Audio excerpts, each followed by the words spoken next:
I'm Julia Ousley. I live in Arlington. My main studio's in Dallas.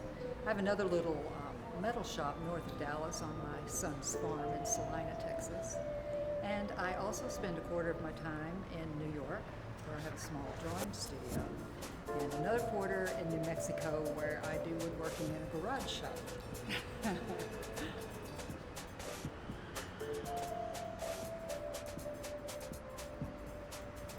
Well, the pieces that I have in the show here have to do with living in the extreme urban environment. And I was inspired from my time that I spent studying art in New York in the very late 90s.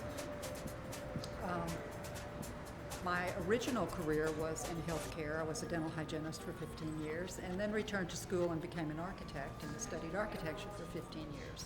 So having these two areas of interest as my background, where I found my passion in art is that intersection between the human condition and the built environment. So a lot of work I make is about that, about what it's like as human beings to live in urban conditions. And so all the pieces of this show are about that.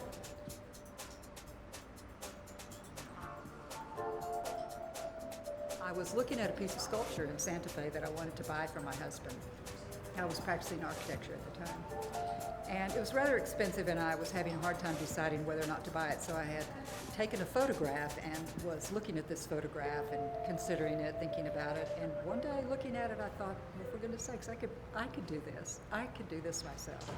And decided when I went home that I was going to find someone to teach me the methods and materials for casting bronze figures, actually. That was my first interest.